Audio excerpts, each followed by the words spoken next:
El poder absoluto. Una sola voz que resuena a través de continentes.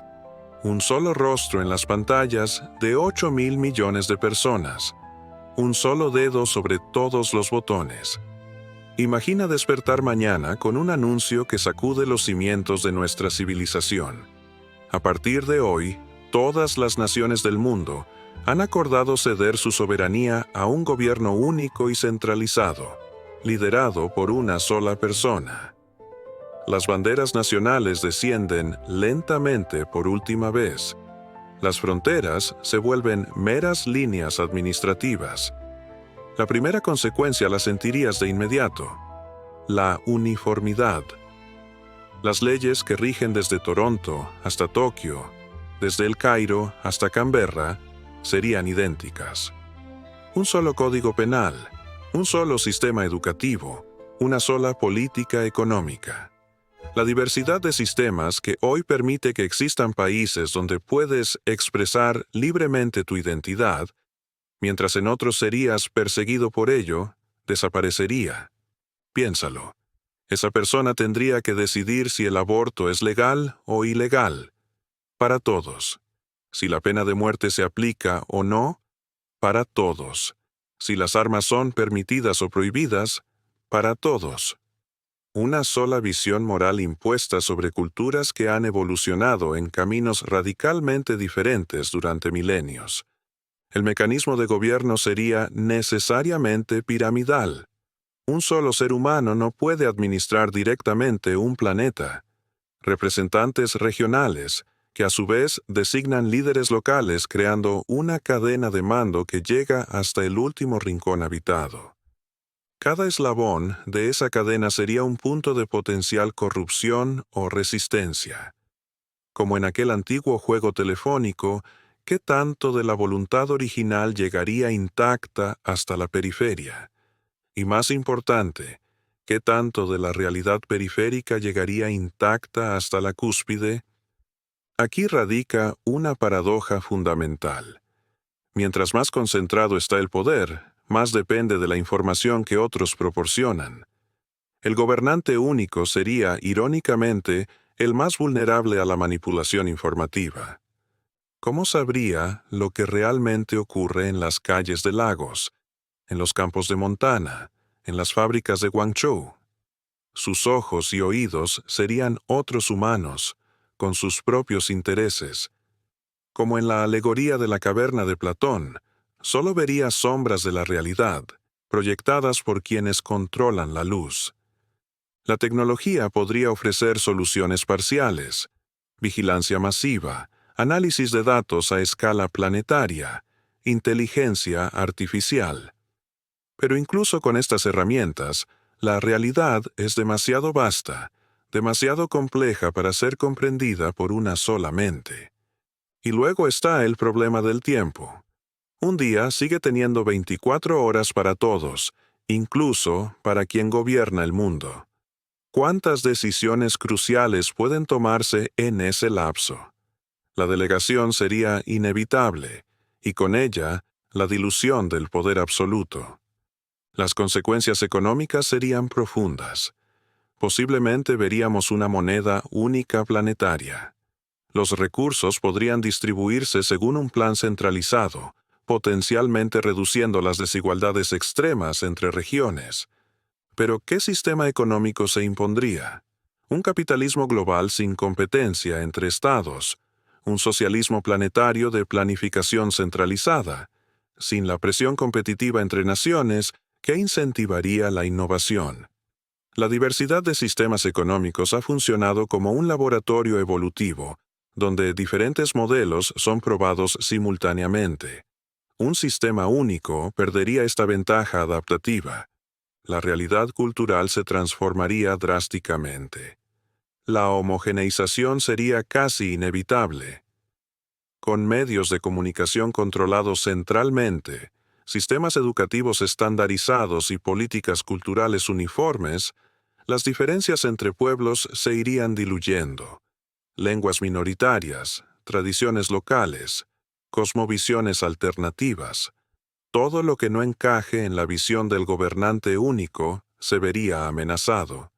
Y aquí es donde la resistencia se volvería inevitable.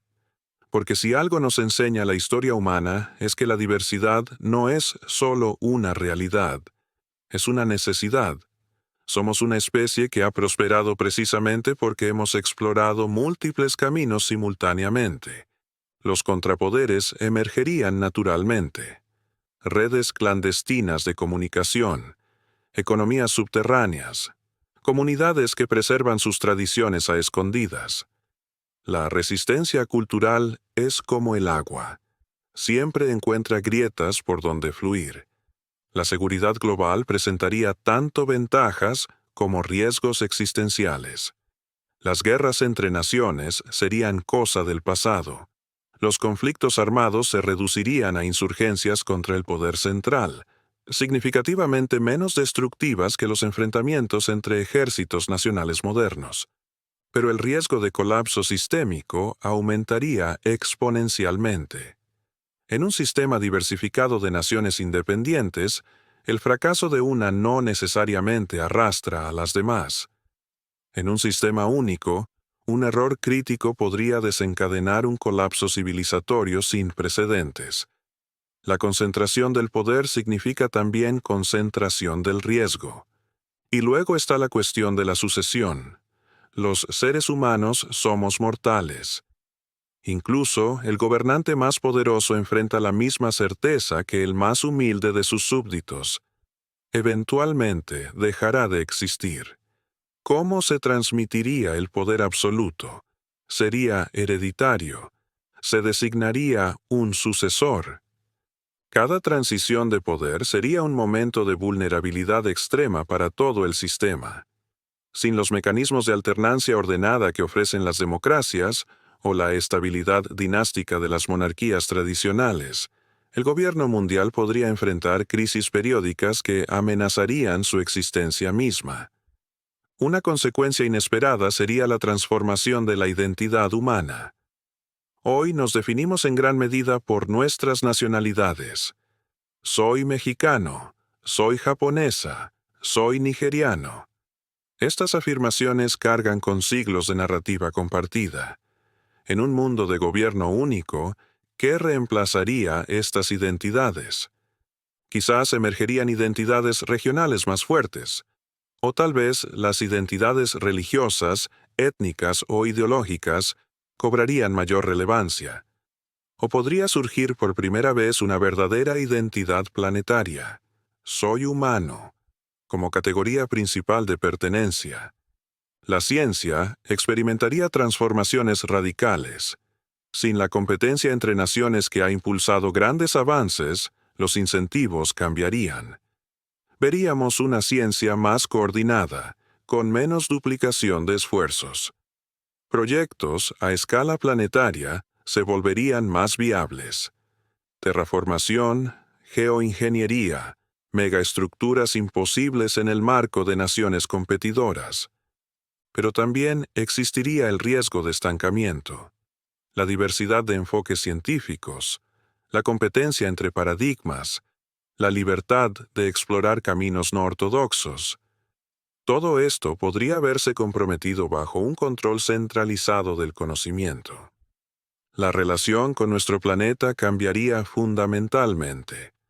Los problemas ambientales globales, como el cambio climático, podrían abordarse de manera más directa y coordinada. Sin la tragedia de los comunes que hoy dificulta la acción climática, podrían implementarse soluciones a escala planetaria. Pero también existe el riesgo opuesto, que el poder único imponga una visión extractivista sin contrapesos, acelerando la degradación ambiental. Todo dependería de quién es ese gobernante único y qué valores sostiene. El horizonte más preocupante sería la erosión completa de la libertad individual, sin la posibilidad de votar con los pies, emigrar a otro país con políticas diferentes, sin sistemas alternativos que sirvan de referencia, sin la posibilidad de cambiar el rumbo mediante procesos electorales. Los individuos quedarían a merced de decisiones en las que no tienen voz. La disidencia se volvería no solo difícil, sino potencialmente suicida. Porque cuando solo existe un sistema y ese sistema te excluye, no hay ningún otro lugar a donde ir. La conformidad se convertiría en estrategia de supervivencia. Existe un escenario más luminoso, aunque improbable, que ese gobernante único posea una sabiduría y una benevolencia sobrehumanas, que sus decisiones, libres de las presiones electorales de corto plazo, puedan abordar los problemas que amenazan nuestra existencia como especie. Este escenario nos recuerda a los reyes filósofos que imaginó Platón. La historia nos muestra, sin embargo, que el poder absoluto rara vez produce resultados benévolos. Como observó Lord Acton, el poder tiende a corromper, y el poder absoluto corrompe absolutamente. La paradoja final es que quizás solo un ser humano excepcionalmente sabio podría gobernar efectivamente a toda la humanidad. Y solo un ser humano excepcionalmente sabio entendería que no debería intentarlo. Mientras contemplas esta posibilidad, surge una reflexión inquietante. Quizás la fragmentación política que tanto criticamos, esa aparente ineficiencia de tener casi 200 países siguiendo caminos diferentes, no es un defecto del sistema humano, sino su característica más valiosa. Quizás la verdadera fortaleza de nuestra especie no radica en la unidad monolítica, sino en la diversidad de enfoques, en la posibilidad de experimentar múltiples formas de organización simultáneamente, en la capacidad de aprender unos de otros, de competir y colaborar en un delicado equilibrio evolutivo. La próxima vez que sientas frustración por la complejidad del mundo, por los desacuerdos entre naciones, por la aparente descoordinación de la humanidad frente a desafíos globales, pregúntate, ¿realmente querríamos vivir en un mundo donde una sola persona decide por todos? ¿Donde un solo error de juicio afecta a cada ser humano? ¿Donde no existe alternativa o posibilidad de cambio? Tal vez nuestra cacofonía global, con toda su ineficiencia y sus contradicciones, es precisamente lo que nos mantiene vivos como especie. Tal vez necesitamos muchas voces, no una sola. Muchos caminos, no uno solo. Muchas verdades parciales, no una verdad absoluta impuesta desde arriba.